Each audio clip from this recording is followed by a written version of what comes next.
Tout commence avec Abraham, dans un profond sommeil où Dieu l'explique la vision en disant « Sache que tes descendants seront étrangers dans un pays qui ne sera point à eux. Ils y seront asservis et on les opprimera pendant 400 ans. Mais je jugerai la nation à laquelle ils seront asservis et ils sortiront ensuite avec de grandes richesses. » Et voilà la promesse que Dieu a faite à Abraham.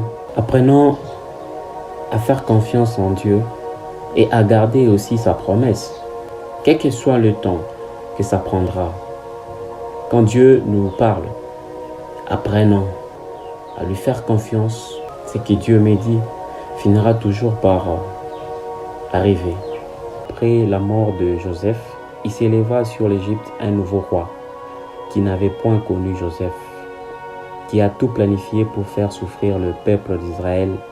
Et Dieu entendit leurs gémissements et se souvint de son alliance avec Abraham, Isaac et Jacob.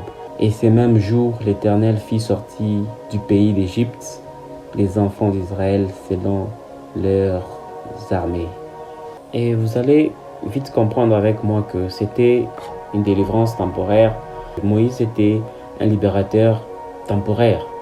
Après cela, on a bien vu que le peuple d'Israël retombait toujours dans les esclavages.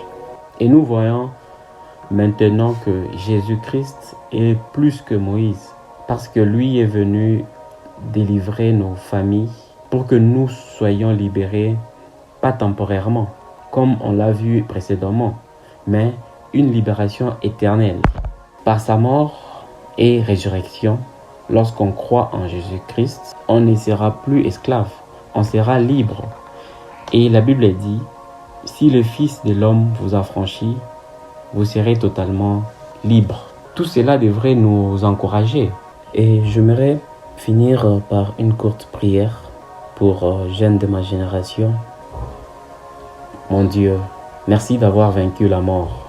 Nous sommes remplis d'espérance parce que tu as envoyé ton Fils pour mourir et ressusciter, et ainsi vaincre la mort une fois pour toutes.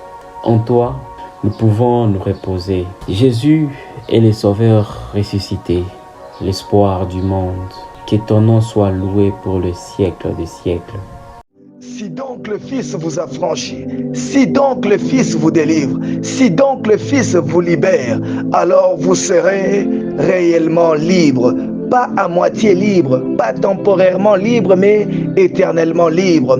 Puisque Moïse était un libérateur temporaire, alors que Christ est le libérateur éternel. Quelles sont ces situations, quels sont ces péchés que tu as vus se répéter plusieurs fois dans ta famille? Le libérateur éternel est là. Il délivre une fois pour toutes, totalement.